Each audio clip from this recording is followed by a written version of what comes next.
할렐루야. 사랑과 은혜가 충만하신 하나님, 은혜와 사랑에 감사합니다. 주님께서 함께하여 주셔서 오늘 또한 3일 또한 밤 예배로 하나님 앞에 영광 돌릴 수 있도록 은혜 내려주신 하나님 감사합니다. 하나님, 지난 모든 죄악들은 이 시간 예수 그리스도의 십자가의 보혈의 피로 깨끗하게 씻어주시고, 이 시간 오직 거룩하신 진리의 영이신 성령 하나님으로 이 시간 예배하게 도와주시옵소서. 하나님, 이 시간 부족한 종을 단위에 세우셨사오니 모든 허물들은 십자가 뒤에 감춰주시고, 이 시간 예수 그리스도만 증거되게 도와주시옵소서. 모든 걸 주님께 맡기오며 거룩하신 예수 그리스도의 이름으로 기도합니다. 아멘. 오늘은 마태복음 강의 끝까지 견디는 자라는 제목으로 하나님의 말씀을 전하도록 하겠습니다. 우리 16절 말씀 같이 다시 읽어보겠습니다. 16절 말씀 시작. 보라, 내가 너희를 보냄이 양을 이리 가운데로 보냄과 같도다. 그러므로 너희는 뱀같이 지혜롭고 비둘기같이 순결하라.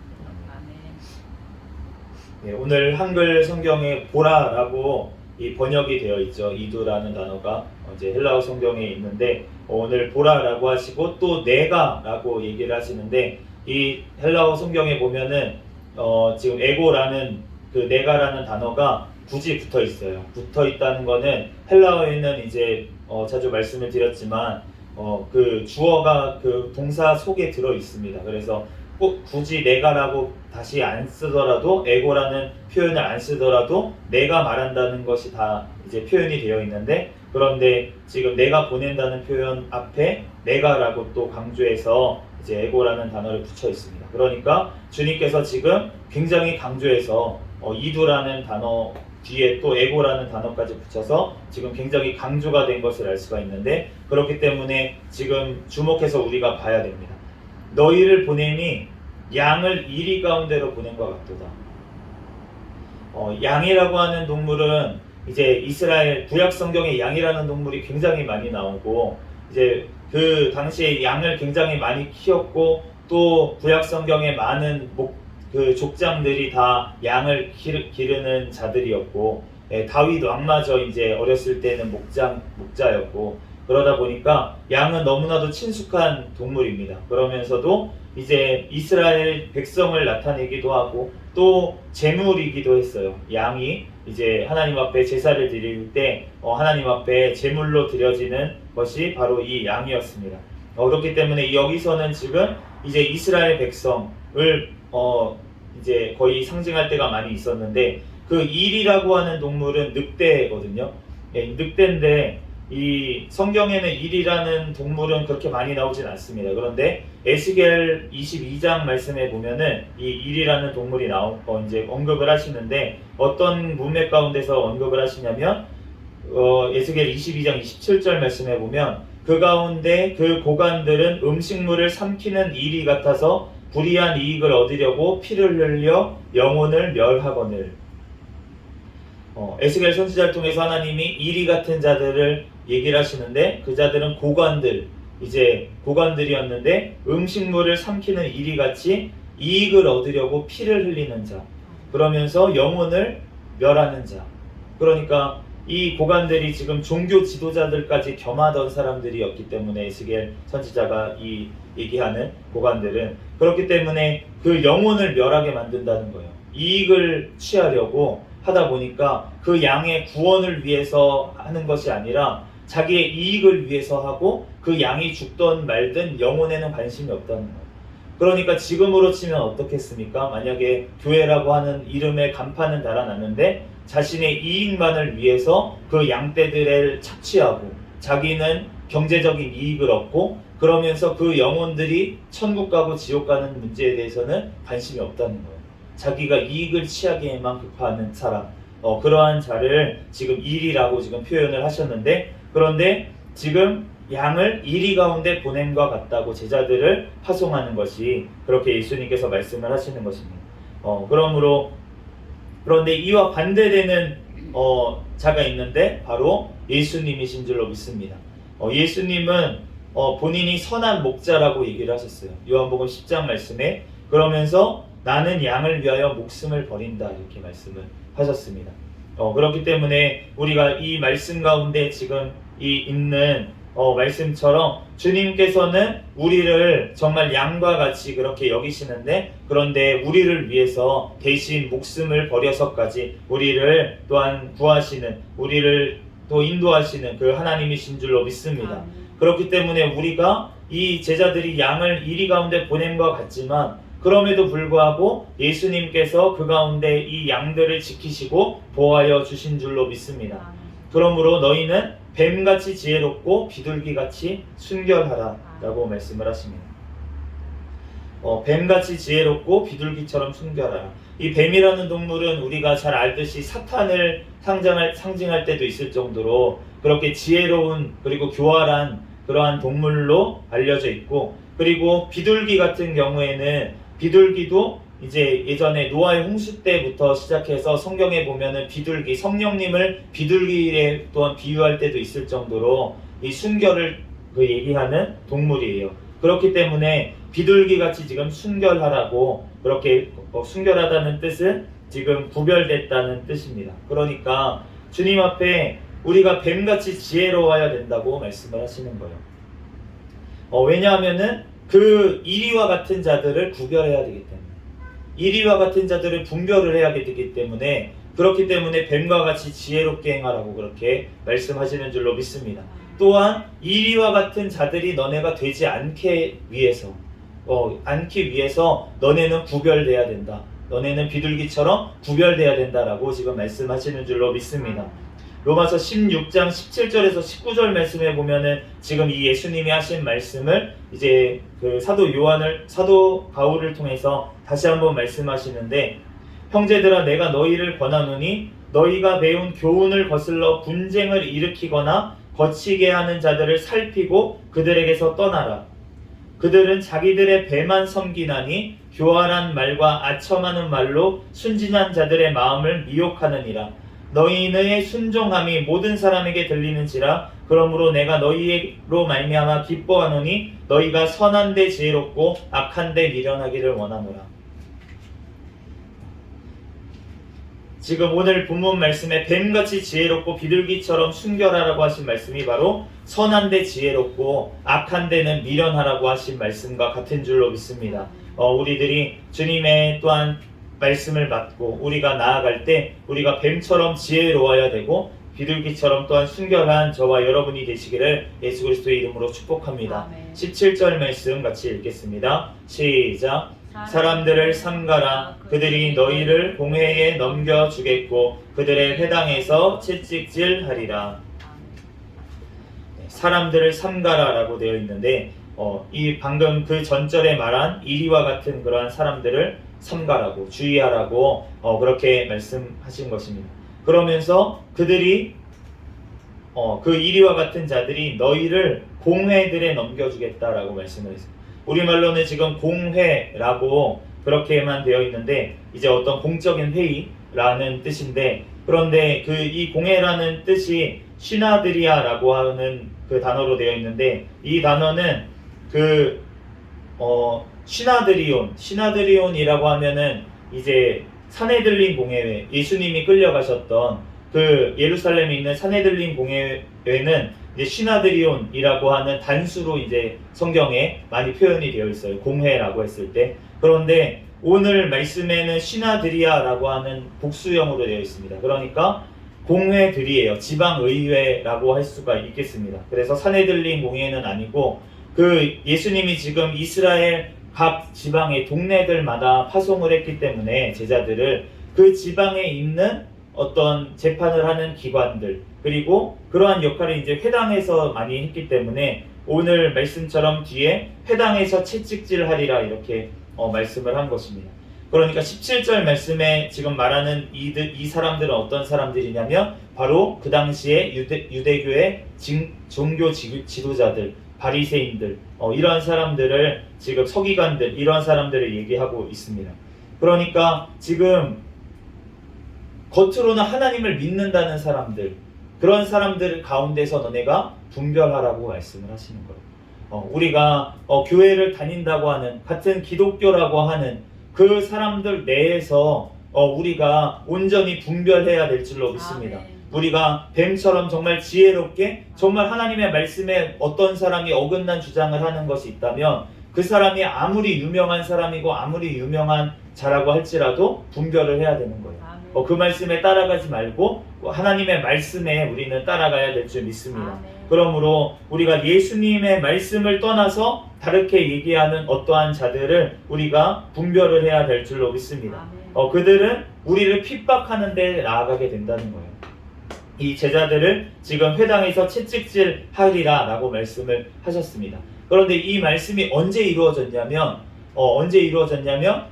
안 이루어졌어요. 예수님께서 십자가를 지시기 전까지는 안 이루어졌습니다. 그리고 나서 예수님께서 십자가를 지시고 죽으시고 부활하시고 나서 예수님께서 성령님이 이제 예수님을 승천하시고 성령 하나님께서 이 땅에 오시고 나서 그리고 나서 제자들이 성령의 충만함을 받으니까 나아가서 복음을 막 전파하는데 엄청난 역사가 일어나는 그때 이제 이 말씀이 이루어졌어요. 회당에서 채찍질하는 일들이 그때야 일어났다는 것입니다. 그렇기 때문에 주님께서 벌써 이 믿음이 연약했던 이 제자들, 능력은 받았지만 그렇지만 환난을 견딜 수 없었던 그 제자들을 위해서 예수님께서 대신 십자가를 지신 줄로 믿습니다. 그렇기 때문에 그 십자가를 예수님께서 지신 이후에 성령 하나님께서 우리 가운데 오시고 찾아오시고 나서야 그제서야 우리가 환난 가운데도 또한 승리할 수 있는 줄로 믿습니다. 그렇기 때문에 그때까지는 주님께서 보호해 주시는 거예요. 믿음이 아직 연약하기 때문에 실족될까봐 주님께서는 지키신다는 것입니다. 그러므로 우리가 환난을 두려워할 필요가 없습니다. 우리가 감당할 수 있을 때 주님께서는 환난을 허락하실 줄로 믿습니다. 그렇기 때문에 그 감당할 수 있을 때 환난이 왔을 때는 어떠한 때입니까? 그 환난으로 말미암아 내가 기뻐합니다. 너무나도 기쁜 거예요. 드디어 내가 예수님의 그 고난에 내가 동참하는 자가 됐구나. 그러면서 기뻐할 수 있는 그때야 주님께서 주시는 줄로 믿습니다. 그러므로 우리는 팔복을 구해야 되는 거예요. 그 마지막 팔복의 마지막 복이 바로 핍박당하는 자가 복이 있다고, 천국이 그들의 것이라고 말씀을 하시는데 그 때야 우리가 정말 이 땅에서의 삶이 더 이상은 우리가 부한의 처해나 아니면 핍박에 처하나 상관없이 우리가 주님만을 따라갈 수 있는 그러한 믿음이 되는 줄로 믿습니다. 우리가 그러한 믿음의 소유자들이 모두 다 되시기를 예수 그리스도의 이름으로 축복합니다.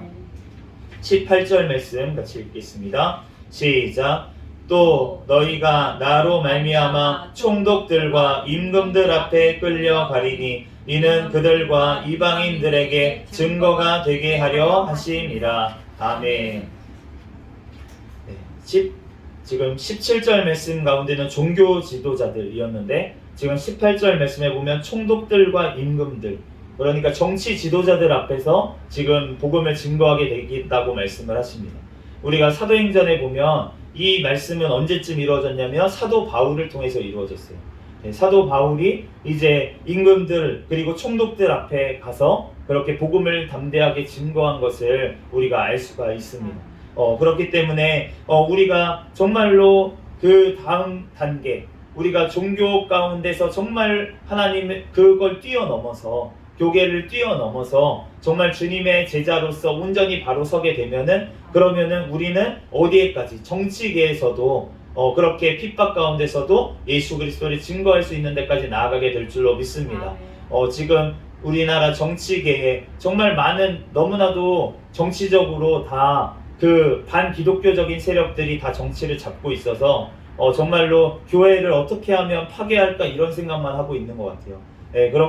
그러한 상황 가운데 정말로 다니엘과 같이 그렇게 하나님 앞에 쓰임받는 그러한 지도자가 우리나라에도 나오게 될 줄로 믿습니다. 정말 어떠한 핍박 가운데서도 그러한 지도자가 나오려면 어떻게 살아야 됩니까? 다니엘처럼 그렇게 거룩하고 순결하면서도 뱀처럼 지혜로운 자가 돼야지만 그 정치계에서도 그렇게 예수 그리스도를 증거할 수가 있다는 것입니다. 아멘. 주님의 뜻을 이룰 수가 있다는 것입니다. 아멘. 그러므로 우리가 그러한 자들이 또한 되도록 우리는 기도해야 되고 그러한 자들이 나오도록 우리는 주님의 말씀으로 우리들이 가르쳐야 될 줄 믿습니다. 아멘. 그럴 때 주님께서 그러한 세대들을 세워주실 줄 믿습니다. 아멘. 19절에서 20절 말씀 읽어보겠습니다. 시작. 너희를 넘겨줄 때에 어떻게 또는 무엇을 말할까 염려하지 말라. 그때에 너희에게 할 말을 주시리라. 말하는 이는 너희가 아니라 너희 속에서 말씀하시는 이 너희 아버지의 성령이시니라. 아멘. 너희가 넘겨갈 때에 걱정하지 말라는 거예요. 바로 성령님이 우리 안에 계셔서 함께 하시면서 우리에게 할 말을 넣어주시는 줄로 믿습니다. 아멘. 그러므로 우리가 어떻게 하지? 환란을 우리가 준비한다는 것은 무엇이냐면 우리는 성령님과 동행하는 것이 준비인 줄로 믿습니다. 아멘. 성령의 충만함을 우리는 날마다 구해서 아멘. 우리가 무슨 지식적으로 물론 공부도 해야겠지만 그것보다 우리가 성령 하나님께 먼저 능력을 구하고 그 지혜를 받아서 우리가 하나님 앞에 또한 복음을 담대히 증거하게 되는 줄로 믿습니다. 아멘. 그 사도 바울이 얼마나 많이 공부를 했겠어요. 그런데 그 배운 것들을 다 어떻게 여겼냐면 똥으로 여겼습니다. 배설물과 같이 여기고 그리고 오직 예수 그리스도 그 십자가 그 복음만 부활만 그 예수 그리스도의 그 복음의 부활을 성령님을 충만함으로 말미암아 전한 줄로 믿습니다. 아멘. 그러니까 핍박 가운데서도 그렇게 전할 수가 있었다는 것입니다. 아멘. 그러므로 우리가 그렇다고 공부를 안 해야 되는 건 아니에요. 그렇게 성령의 충만함을 받기 위해서 우리가 자기를 죽이는 그러한 훈련이 있어야 되는데 그러려면은 내가 공부하고 싶은 사람이 어디 있겠습니까? 그런데도 불구하고 공부도 해야 되고 우리가 설거지하고 싶은 사람이 어디 있겠습니까? 그럼에도 불구하고 내가 가정에서 맡은 또한 일들을 다 감당을 해야 되고 우리가 주님의 성령의 충만함을 받기 위해서다고 우리가 무슨 산에 올라가서 기도만 하면 되는 게 아니라는 거예요. 우리는 주님 앞에서 정말 주님께서 심어놓으신 그 자리에서 우리는 성령의 충만함으로 살아가야 될 줄 믿습니다. 아멘. 그러므로 우리에게 맡겨주신 모든 것들을 잘 감당할 때 주님께서 우리에게 온전히 성령의 충만함을 허락해 주실 줄로 믿습니다. 아멘. 성령의 은사를 얘기하는 것이 아닙니다. 성령의 은사는 진짜 기도 많이 하면 하나님께서 많이 선물로 주실 수도 있어요. 아멘. 그런데 그 은사를 받은 자들이 주님 앞에 얼마나 교만하여져서 정말 오히려 주님의 복음을 방해하는 데까지 나아가는 경우를 너무나도 많이 보고 이단으로 가고 정말 자기가 무슨 체험을 했다고 하면서 그 영적인 체험이 우리가 성경 말씀으로 분별을 해야 되는데 그 말씀으로 분별하지 아니하고 그냥 영적인 체험이니까 다 성령님이 주신 거라고 우리가 착각을 하면 안 된다는 거예요. 그 영의 세계가 악한 영들도 역사할 수 있고 악한 영들도 자기를 광명의 천사로 나타난다고 하잖아요. 그러니까 천사와 같은 모습으로 내가 천국 보여줄게 그러면 이상한 걸 보여줄 수도 있는 거예요. 그렇기 때문에 우리가 성령 말씀에서 벗어나면 이게 내가 봤던 체험이 악한 영의 한 것 수도 있겠구나 이렇게 우리가 분별이 돼야 되는데 그러려면 우리가 말씀을 우리는 알아야 될 줄 믿습니다. 주님의 말씀으로 우리가 정말 지혜롭게 성령의 충만함을 또한 얻어서 우리가 말씀을 분별하여 나아가야 될 줄로 믿습니다.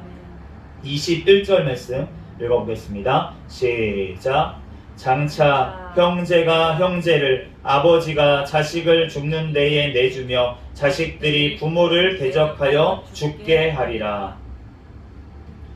지금 종교 지도자들이 핍박이 있었습니다. 그리고 정치 지도자들의 핍박도 있었습니다.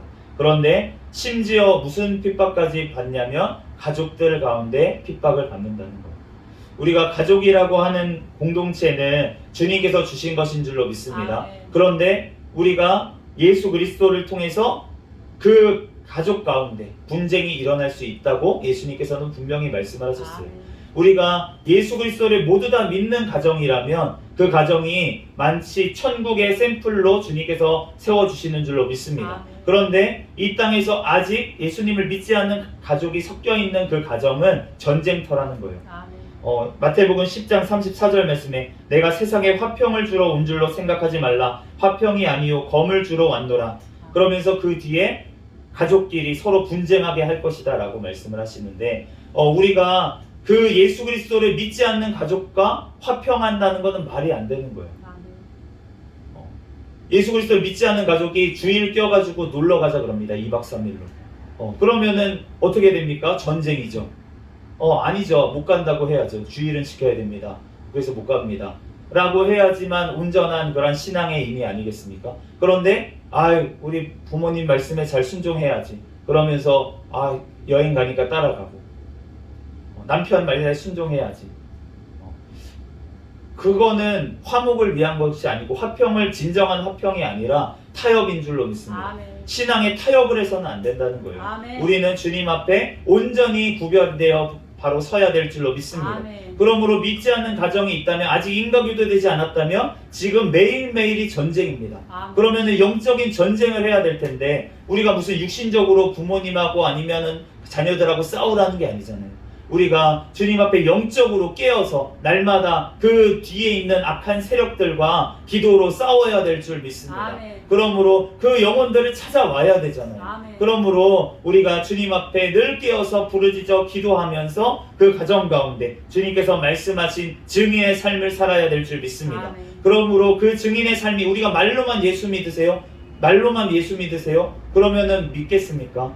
우리의 삶으로 우리가 싸워내야 되고 버텨내야 되고 이겨내야 될 줄로 믿습니다. 아멘. 우리가 다른 모든 것들에 대해서는 다 맞춰주고 잘해줘야 되지만, 우리가 신앙에 있어서는 우리가 예수 그리스도 앞에서는 구별이 돼야 된다는 거예요. 아멘. 구별이 되면서도 하나가 되는 그러한 길을 뱀처럼 지혜롭게, 또 비둘기처럼 순결함을 지키면서 그것을 해내야 될 줄 믿습니다. 아멘. 그것이 예수님의 제자의 모습이라는 거예요. 아멘. 우리가 각 가정 가운데 우리 한국 교회들이 다 실패했기 때문에 지금의 위기가 온 것으로 믿습니다. 그렇지만 주님께서 우리 각 사람이 각 가정에서부터 내가 죽어지고 예수 그리스도와 함께 십자가에 정말 죽어지고 정말 미랄이 되어서 썩어질 때, 그럴 때 각 가정이 살아나고 그를 통하여서 교회가 살아나고 또 나라가 살아나는 역사가 일어나게 될 줄 믿습니다. 아멘. 또한 이 나라가 주님의 뜻대로 회복되어질 때 또한 그를 통하여서 땅끝까지 복음을 전하는 역사도 함께 일어나게 될 줄 믿습니다. 아멘. 우리들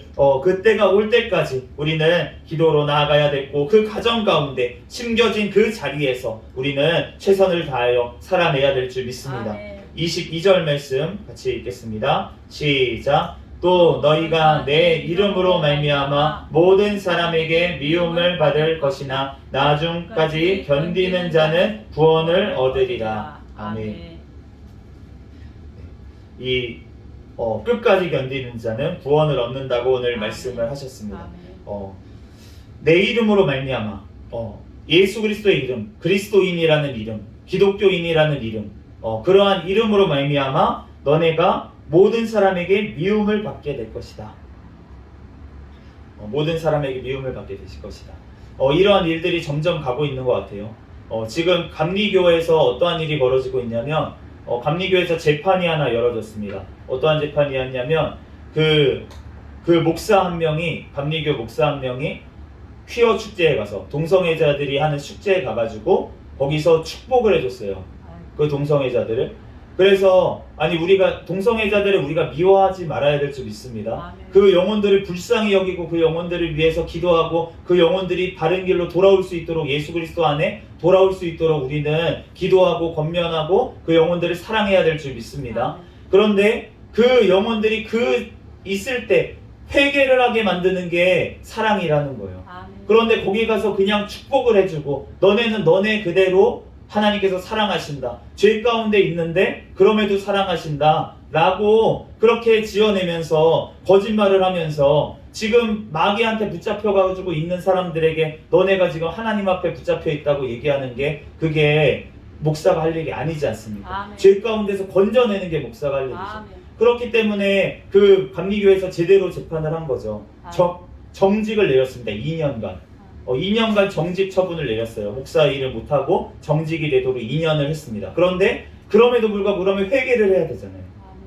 내가 잘못 생각했구나 깨닫고 회개를 해야 되는데 회개는 하지 아니하고 자기 정직 당한 거가 잘못됐다면서 자꾸 언론 같은데 그런 좌파 언론들에게 퍼뜨리고 이렇게 하면서 그렇게 그 동성애자 그러한 그 퀴어 축제하는 세력들과 합세를 해가지고 교회를 비방을 하는 거예요. 감리교를. 그러니까 다시 한번 재판이 벌어졌습니다. 그래서 이번에는 출교가 떨어졌어요.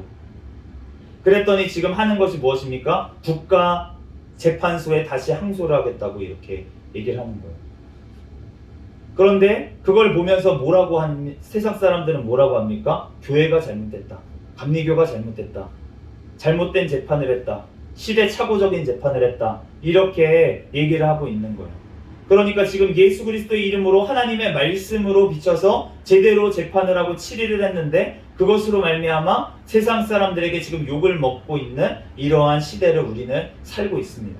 그런데 우리는 지금 이 정도 수준에 있지만 지금 유럽이나 미국 교회들은 벌써 훨씬 전에 이러한 법이 벌써 정치적인 이러한 세력들이 벌써 다 침투를 해서 벌써 다 넘어갔기 때문에 지금 교회들, 유럽 교회들 가면 다 텅텅 비고 다 이슬람 사원으로 다 팔려가고 술집으로 팔려가고 이렇게 다 팔려가는 이유가 무엇이냐면 그러면 지금 이 말씀대로 지금 주님 앞에 정말 그리스도인이라는 이름으로 핍박을 받는 데까지 나아가야 피 흘리기까지 싸워야 되는데 그러지 못하고 오히려 교회 내에 동성애를 허용하고 동성애 목사를 안수주고 이러한 일들이 벌어지고 있기 때문에 교단 내에서 그렇기 때문에 하나님께서 그 교회에 사람을 보내겠습니까?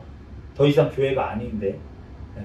그러니까 주님의 말씀대로 하지 않는 교회에는 주님께서는 영혼들을 보내실 수가 없는 거예요. 그렇기 때문에 유럽의 교회들이 텅텅 비어가고 있는 것입니다. 그렇기 때문에 우리도 깨어서 기도해야 될 줄 믿습니다. 주님의 말씀으로 우리가 피 흘리기까지 싸우고 우리가 정말로 주님 앞에 나아가서 모든 사람에게 미움을 받을 것이나 받는 거는 정해져 있다는 거예요. 받을 것이나 그렇지만 끝까지 견디는 자 언제까지 견뎌야 되겠습니까? 죽기까지 견뎌야겠습니다. 그리고 예수 그리스도께서 다시 오실 때까지 견뎌야 될 줄 믿습니다. 우리는 죽을 때까지 내가 죽거나 아니면 예수 그리스도께서 다시 오실 때까지 우리는 이 말씀을 인내를 가지고 말씀을 지켜야 될 줄 믿습니다. 그럴 때 주님께서 끝까지 견디는 자가 바로 구원을 받으리라 라고 말씀을 하십니다. 우리가 끝까지 견디는 것, 우리가 인내하는 것은 너무나도 중요하다는 것이에요. 주님께서는 끝까지 견디기를 원하시는 줄로 믿습니다. 우리가 땅에 어떠한 작물을 심었다고 생각을 해보세요. 그러면은 어떠한 작물이 이렇게 추수 때까지 자라날 것입니다. 그런데 추수 때가 되기 전에 나는 이제 다 된 것 같아. 곡식이 이 정도 열리면 다 된 것 같아. 그리고서는 이제 뿌리를 딱 뽑아서 이렇게 눕혀놓으면 그러면은 그 추수 때에 온전히 그 알곡이 돼서 자랄 수가 없다는 거예요. 추수 때에 그거는 버려지게 된다는 것입니다. 그렇기 때문에 우리가 끝까지 예수 그리스도께서 다시 오실 때까지 우리는 끝까지 붙어 있어야 될 줄 믿습니다. 어디에 붙어 있어야 됩니까? 예수 그리스도의 이 말씀 성경에 우리는 붙어 있어야 될 줄 믿습니다. 그럴 때 주님께서 그 붙어 있는 그 공동체가 이 말씀을 지키는 공동체가 바로 교회라고 주님은 말씀을 하십니다. 그러므로 우리가 예수 그리스도께서 다시 오실 때까지 그때까지 우리는 꼭 견뎌내야 될 줄 믿습니다. 네, 마지막 23절 말씀 읽겠습니다. 시작. 이 동네에서 너희를 핍박해 하거든 저 동네로 피하라. 내가 진실로 너희에게 이르노니 이스라엘의 모든 동네를 다 다니지 못하여서 인자가 오리라. 이 말씀은 참 논란이 많은 구절입니다. 이 말씀 가지고 주석책을 보면은 거의 해석이 10개가 넘게 되어 있어요. 그 이유가 무엇이냐면 이 말씀이 이 동네에서 너희를 박해하거든 저 동네로 피해라. 그런데 내가 진실로 너희에게 이르노니 이스라엘의 모든 동네를 다 다니지 못하여서 인자가 오리라. 이게 무슨 뜻이냐는 거예요. 이스라엘의 모든 동네를 다 다니지 못해서 인자는 예수님을 뜻하잖아요. 그런데 예수님께서 지금 초림하셨잖아요. 며칠 있으면 크리스마스입니다. 초림하셨는데 제자들과 함께 계시는데 그런데 인자가 또 뭘 오신다고 하시는 거다. 그러니까 이 말씀이 마치 그냥 별 말씀 아니다. 그러니까 제자들이 지금 파송했지 않습니까? 예수님이 12제자를 파송했어요. 그리고 나서 너네가 동네 다니기 전에 나하고 다시 만날 거야. 그냥 이런 간단한 말씀이다 라고 하는 그 해설부터 이 말씀이 예수님도 잘못 알았다. 이스라엘 동네 다 다니기 전에 예수님이 본인이 재림하실 줄 알았는데 아니었다. 예수님이 잘못 알았다. 이렇게 이상하게 해석을 하는 해석도 있습니다. 그런데 이 말씀을 제가 그 해석들을 다 보면서 주님 앞에 이제 기도를 하면서 앞뒤 문맥을 다 살펴보면서 우리가 봤을 때는 그 마태복음 20장 15절 말씀에 보면 이렇게 말씀합니다. 내가 진실로 너희에게 이르노니 심판날에 소돔과 고모라 땅이 그 성보다 견디기 쉬우리라. 이 말씀이 무슨 말씀 뒤에 나오냐면, 너네가 어떤 성에 들어가서 복음을 전하는데 거기서 만약에 복음을 받아들이지 않거든 너네는 신발에 있는 먼지를 떨어버리고 그 성에서 나와라 라고 얘기하시면서, 그 성이 심판날에 소돔과 고모라보다 견디기 쉬우리라. 소돔과 고모라가 더 견디기 쉬우리라, 그 성보다. 그러니까 그 성에 대한 심판이 더 심하다고 말씀을 하시는 거예요. 그러니까 이 예수님이 오셨는데도 불구하고 복음을 받아들이지 않았던 그 유대인들의 마을들에 있던 그 영혼들은 더 큰 심판, 이방인이었던 소돔과 고모라의 심판보다 더한 심판을 받게 될 것이다 라고 지금 15절에 말씀을 하셨어요. 그리고 나서 오늘 말씀에 이어서 23절 말씀에, 지금 동네에 다니면서 너네가 복음을 전하는데 핍박을 받을 거지만, 그렇지만 너네가 끝까지 견뎌라, 내가 이 모든 동네를 다 다니기 전에 오겠다, 이렇게 말씀하신 문맥으로 보면, 그러면은 이 말씀이 지금 이 말씀과 겹쳐진다는 거예요. 그러니까 그 성, 예수님이 지금 복음 전하러 보냈지만 복음을 받아들이지 않는 그 동네는 더 이상 복음을 들을 수가 없다는 것입니다. 예수님이 재림하실 때까지 그 동네에는 복음이 전파가 안 된다는 거예요, 더 이상. 예수님이 그런데 마태복음 24장 말씀에 보면은 비슷한 말씀이 이렇게 말씀하십니다. 그러나 끝까지 견디는 자는 구원을 얻으리라. 이 천국 복음이 모든 민족에게 증언되기 위하여 온 세상에 전파되리니 그제야 끝이 오리라. 예수님께서 마지막 때를 말씀을 하시면서, 그러면서 끝까지 견디는 자는 구원을 얻으리라. 오늘 동일한 말씀 22절과 동일한 말씀을 하시고 나서 그 뒤에 붙이는 말씀이 무엇이냐면, 이 천국 복음이 모든 민족에게 증언되기 위하여 온 세상에 전파되리니 그제야 끝이 오리라. 그러니까 다른 모든 이방인들의 동네, 모든 민족들 가운데 이 복음의 말씀이 전파되리니 그제야 예수님이 다시 오시는 끝이, 재림의 날이 온다고 지금 말씀을 하시는 거예요. 그런데 예수님께서 오늘 23절 말씀에는 이스라엘의 모든 동네에는 다 다니지 못하여서 인자가 오리라. 그러니까 우리가 어떠한 분들은 이렇게 해석을 합니다. 지금 이 땅에 있는 이스라엘, 지금 전쟁을 하고 있는 그 이스라엘 동네들의 그곳이 땅끝이라는 거예요. 우리가 땅끝까지 복음을 전하라고 하신 말씀을 그렇게 적용을 해서 이스라엘이 오히려 땅끝이다. 그러니까 이스라엘에 가서 복음이 전파돼야지, 유대인들이 주님께로 돌아와야지 그제야 예수님이 재림하실 때가 온다, 이렇게 해석을 하는 거예요. 그런데 오늘 이 말씀을 보면은 뭐라고 말씀하십니까? 예수님께서 그 예수님이 오셨을 때 복음을 받아들이지 않았던 그 동네는 재림 때까지, 그 동네는 지금 다 다니지 못해서 예수님이 오시겠다고 하잖아요. 그러니까 그 동네는 더 이상 가지 않겠다고 말씀을 하시는 거예요. 그러니까 우리가 이 땅에 있는 이스라엘을 얘기하는 것이 아니라고 지금 말씀하시는 겁니다. 그렇기 때문에 우리가 모든 민족에게 정말 주의 복음이 이 온 지구에 있는 모든 사람들에게 다 전파가 되는 그날을 얘기하는 것이지, 이스라엘 땅에 다시 들어가는 그날을 얘기하는 것은 아니라는 거예요.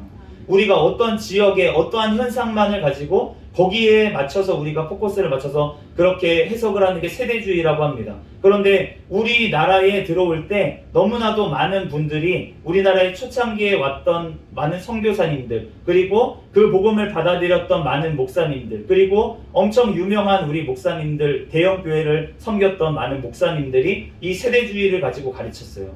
그러다 보니까 한국 교회가 다 그렇게 해석을 합니다. 그러다 보니까 이 말씀이 이스라엘, 마치 육신의 이스라엘이 이스라엘인 것처럼 그렇게 해석을 하다 보니까 이 말씀이 자꾸 왜곡이 돼버리는 거예요. 예수님의 재림하시는 날도 자꾸 무슨 껴맞추기 식으로 막 퍼즐 식으로 맞추면서, 그래서 그렇게 우리가 얘기하는 대로만 믿어야지 예수님이 재림하실 때 우리가 계산해서 그때를 기다려야 된다, 이렇게 얘기하다 보면 자칫 잘못하면은 바로 그것이 이단으로 가게 되고, 자칫 잘못하면은 다미성교회처럼 그렇게 복음을 오히려 방해하는 일로 가버리게 되는 그러한 일들이 벌어질 수가 있다는 것입니다. 그렇기 때문에 우리가 주님의 말씀대로 우리가 정말 편견을 가지지 말고 우리는 말씀을 봐야 될 줄 믿습니다. 예수님께서 온 땅에 전파되는 그제야 끝이 온다고 그렇게 말씀을 하십니다. 그러므로 우리가 정말 그 분들의 말씀처럼 이스라엘에도 우리가 복음을 전해야 될 거예요. 그렇지만 그 이스라엘이 돌아오기 지금에 있는 이스라엘이 이스라엘도 아닐 뿐더러 육신적인 이스라엘도 아닙니다. 2000년 동안 흩어져서 살면서 피가 다 섞였는데 어떻게 그 이스라엘이 옛날에 예수님이 말씀하셨을 때 그 이스라엘도 아닐 뿐더러 그들이 예수님을 십자가에 못 박혀서 죽였잖아요. 그러면서 그 피를 누가 감당하겠다고 했습니까? 우리와 우리 자손에게 돌리소서 이렇게 말씀을 하셨고, 그러면서 로마서에도 보면은 사도 바울이 내 친족들이 돌아오기를 원한다. 그렇게 내 목숨이 끊어져서라도 그들이 돌아오기를 원한다. 주님에서 끊어져서라도 그렇게까지 얘기를 했지만 그들이 복음을 전했는데 전하는 곳마다 와가지고 회방을 놓았어요. 그러니까 그 사도 바울이 뭐라고 합니까? 내가 이제는 이방인들에게 가노라. 이방인들에게 가노라. 그러면서 이방인들에게 복음을 전한 것을 알 수가 있습니다. 그 당시에 예수님 그 제자 당시에 사도들이 있을 때 벌써 이스라엘에 돌아올 자들은 많이 돌아왔어요. 유대인들 많이 돌아왔습니다. 진짜로 예수님을 믿을 만한 이스라엘들은 다 돌아왔다는 거예요. 우리가 어떠한 특정한 사람들이 아니라 우리는 예수 그리스도께서 택하신 그들이 주님께 돌아오는 줄로 믿습니다. 우리는 그것을 알 수 없기 때문에 우리는 어느 곳에 가든지 복음을 증거해야 됩니다. 그런데 그곳이 우리가 있는 종교 지도자들이 있는 교회에서도 마찬가지고, 그리고 어떤 곳에 우리가 속해 있는 어떤 정치적인 곳에서도 마찬가지고, 또한 우리가 속해 있는 그 가정에서부터 우리가 복음의 증인으로 우리는 살아내야 될 줄 믿습니다. 그럴 때 주님께서 우리가 끝까지 견디는 자는 구원을 얻겠다고 하신 이 말씀이 우리에게 이루어질 때까지 우리는 각자의 자리에서 인내하며 예수 그리스도를 기다리는 저와 여러분이 되시기를 예수 그리스도의 이름으로 축복합니다. 잠시 기도하겠습니다. 할렐루야. 사랑과 은혜가 충만하신 하나님, 은혜와 사랑에 감사합니다. 주님께서 함께하여 주셔서 하나님 우리들 이 시간 가운데 또한 예수 그리스도께서 아버지 모든 아버지 하나님 이스라엘 동네에 다니기 전에 주님께서 오신다고 하십니다. 그러면서 우리에게 끝까지 견디는 자가 구원을 얻겠다고 하십니다. 하나님 우리들 이 인내의 말씀으로 하나님 아버지 하나님 예수 그리스도의 이 말씀을 끝까지 지키고 하나님 말씀대로 믿고 아버지 하나님 주님께서 오시는 그날을 예비하는 주님의 신부들이 다 되게 축복하여 주시옵소서. 이 시간 가운데 주님께서 우리에게 깨닫는 지혜를 더하여 주시고 하나님 이 시간 전한 말씀 중에 또한 주님의 종이 틀린 것이 있다면 모두 다 주님 사하여 주시고 오직 예수 그리스도의 말씀만이 아버지 끝까지 승리하게 도와주시옵소서. 모든 걸 주님께 맡기오며 거룩하신 예수 그리스도의 이름으로 기도합니다. 아멘.